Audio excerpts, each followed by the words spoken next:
This is just a quick note regarding the Paul Sykes film, which I've known about for 5 years. Oh God, look at that! My hair's like Kim Jong Sung there. uh, yeah, apologies. Never mind that. So I've known about this. Obviously, everything's happening now with the media and all this, and it's starting. It's looking like it's going to start and taking off. But I've known about this for 5 years. That's when we signed the 5 years next month. When Western Edge come reaching out and they were like, "Are you Jamie Boyle's publishers to War Cry Publishing? We're going to do this film, we're going to do this documentary." Yeah, so it's been going for 5 years next month. So we're only now seeing the fruition of what's. But do you know what? A lot of people are like, "Oh, you can't make a film on him. He was a monster. He was this. He was that."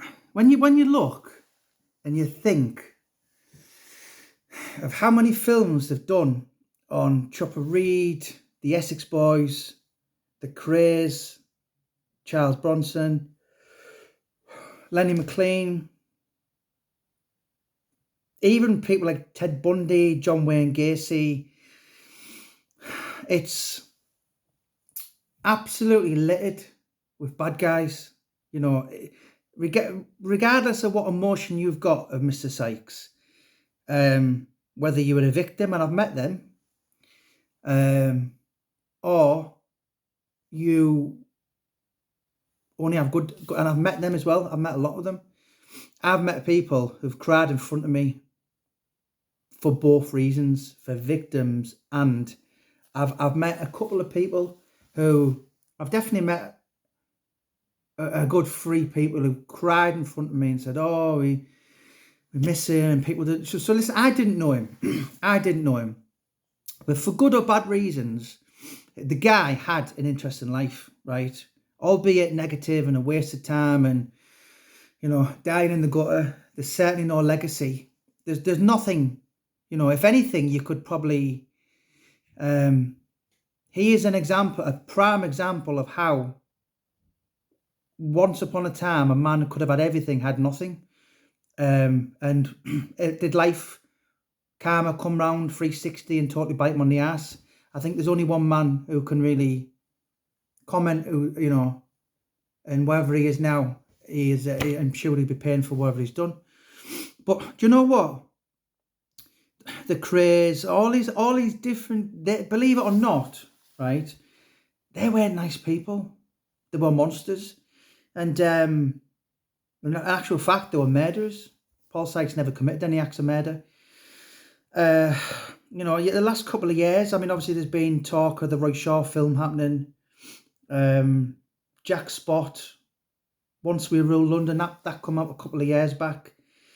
So there's so many, if I sat and thought about it, a lot of British criminals, and even the world over.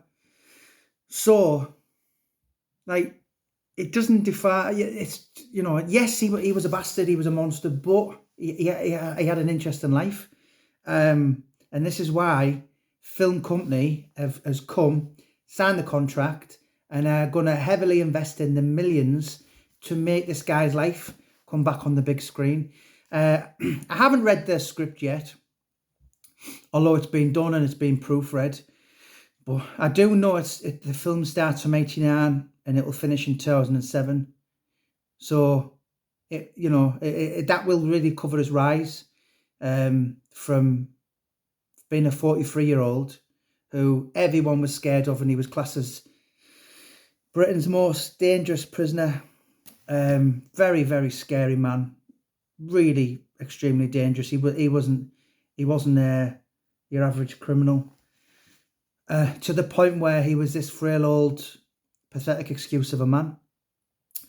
And as I said in the last video, there's going to take one hell of a skilled actor to play him. But people obviously have been in the Wakefield paper again today, and I've just read some of the comments, and they're like, "Oh, is he going to announce him when he's done this, and he's into boys, and he's doing this, and so many bad things for the area?" Listen, I get it. I totally get it.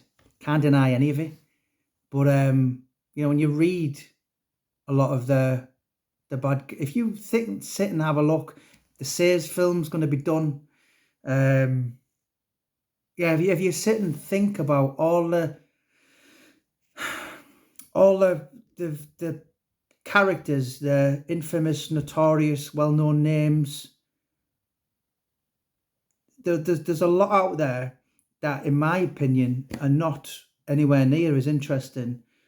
I find intriguing as Mr. Paul Sykes. So, you know, this is not going to glamorize him by any means. This is real life. And I think that's, if I can leave it with that, it's real life. It's not my fault. I wasn't born till 1980. Paul Sykes was 34 when I was born. So a lot of his acts of evilness and badness, I wasn't even on the planet. So, you know, you just got to remember, listen, it was a true story and it's not a happy ending. It really, really isn't. And if, you know, there's a saying in life, if I've told you a million times, stop exaggerating. And if Paul Sykes done any badness, right, in life, I'm not exaggerating when I say this, he was paid back 1,000 times. The guy had his ending was horrific. It was, as I said many, many times on here, nobody really deserves an ending what that guy got, but it's real life. And once upon a time, it did happen in a little place called Lupset in a city, the glorious city of Wakefield. So yes, you're going to see the films. You're going to see it's going to happen. It's going to be filmed in Leeds, Pontefract, and Wakefield, is what I was told. And yeah, listen, no one's glorifying anything, but it was real life, and I don't think there's anyone who can say can not justify that comment. It's, of course it was. It happened, and for good or bad, you know, this is a real life. We how many films have we watched? Lock, Stock and Two Smoking Barrels and Snatch and all these kind of British cult, Mean Machine and all this, and they've done a success where the guy who's going to be playing Paul, this, yes, it will embellish it because that's what films do.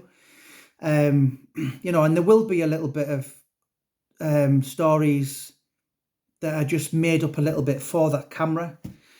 The real story of the craze when they went in a pub and the Martin Kemp, that story, you know, it wasn't as in real life. That was a pub in Wapping, but in the film you see Martin and Gary Kemp when he walks in the film and he says, "Are you going to marry?" And then they start shooting.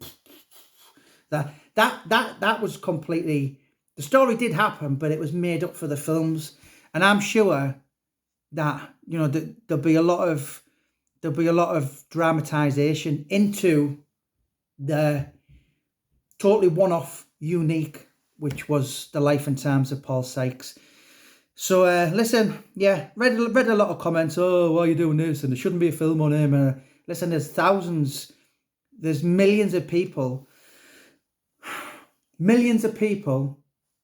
who've seen that YouTube clip when he's talking about punching sharks. I can personally tell you, I've sold tens of thousands now of Paul Sykes books. So there's people out there who are greatly, fabulously interested in this guy. And, you know, as I said, there's nothing, that's not my fault. Not because they come along and War Cry Publishing come along and Western Edge should be coming along and listen, it's not our fault. I totally get it, but just remember at the end of the day, it is real life and it won't be glorified.